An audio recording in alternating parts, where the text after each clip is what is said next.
Hello everyone, Useful11 here, back again for another video, and today we are back for another episode of Useful Tips.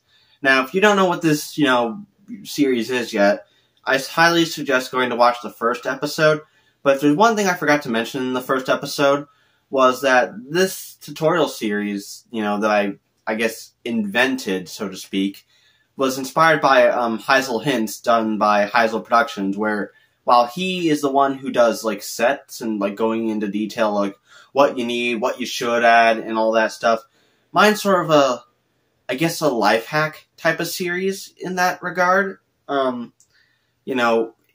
guess that's pretty much the best way to describe this series, to be honest. So yeah, my Useful Tips is pretty much a life hack series, so to speak, instead of a step-by-step tutorial on how to build sets. Mine is pretty much showing you how to do anything and everything, I guess. So, at least when it comes to Thomas and Friends and, that kind of stuff. So, anyway, today, let's get into what we're going to be doing for Useful Tips. When I first discovered YouTube in 2014, I found 3 Wooden Railway users in particular: Thomas Wooden Railway, Milk Tanker Media, and EE93.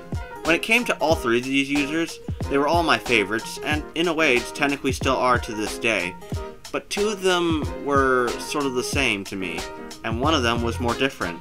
The 2 that were the exact same were Thomas Wooden Railway and Milk Tanker Media, because they both, they both had a similar style. They both, filmed on layouts. They both, would carry the camera around, and of course, they would push the trains with their hands. However, EE93 stood out to me because his content was totally different. Not just because he filmed outside, but because he was managed to make the trains move, all on their own. And of course, I would later find out that, he would use string. And of course, that was the sort of style I wanted to use later down the road.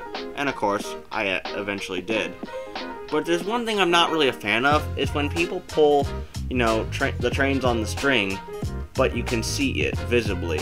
So that kind of annoys me. But then again, I understand if other people can't really help it. Although, here's a technique to make filming with string more easy. This is a technique that I'll do sometimes. What I do is, obviously, you get tape and, your string, and then of course you attach it to your wooden railway engine. Pick up a piece of track. Make sure that the string is underneath the track.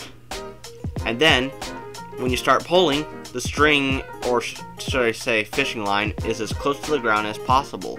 That way you hardly really see the string in these types of shots.